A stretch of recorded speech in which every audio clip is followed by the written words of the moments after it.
আপনি একটু ধীরে সুস্থে দেখে শুনে সেলাইটা করে নেবেন।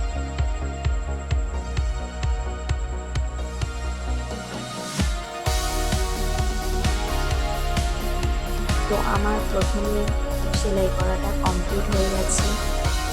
এবারে আমি কাপড়টিকে সুতোটিকে আলাদা করে নেব, তারপরে কাপড়টিকে আমি বসিয়ে দিচ্ছি।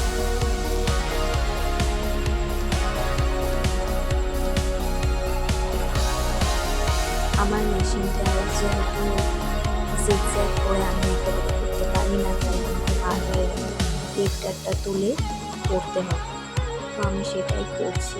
প্রথমে একবার একটু সেলাই করে নিয়ে আবার সেটিকে ঘুরিয়ে রিপু করি আর কি।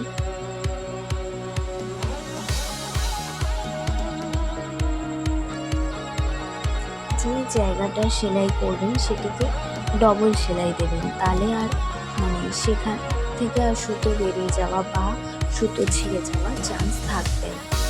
সেলাইটা তাহলে আর কি শক্ত হবে। তো আমার সুতোটা বেরিয়ে গিয়েছিল, তাই আমি সেটাকে লাগিয়ে নেওয়ার পর আবার সেলাইটাকে শুরু করছি।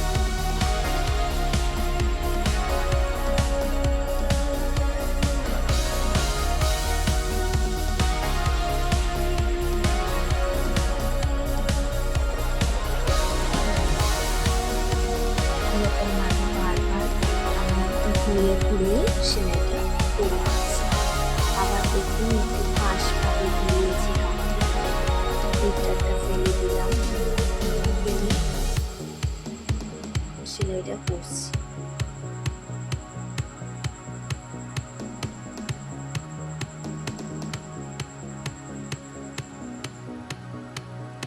তো আমি থাম্বনেইলে যে ছবিটা দিয়ে দেবো আর কি, সেটাই হচ্ছে আমার ফিনিশিং। আমি ওই রকমই রিপুটা করেছি। আমার রিপুটা যদি আপনাদের ভালো লাগে তাহলে আমাদের কমেন্টে জানাবেন যে আমি ভালোভাবে করতে পেরেছি।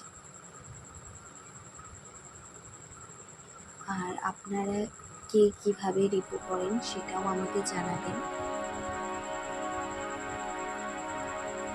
ভিডিও ভালো লাগলে চ্যানেলটিকে অবশ্যই সাবস্ক্রাইব করবেন।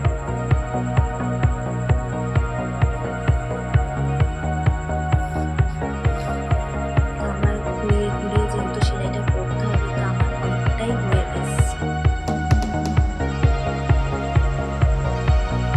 দেখুন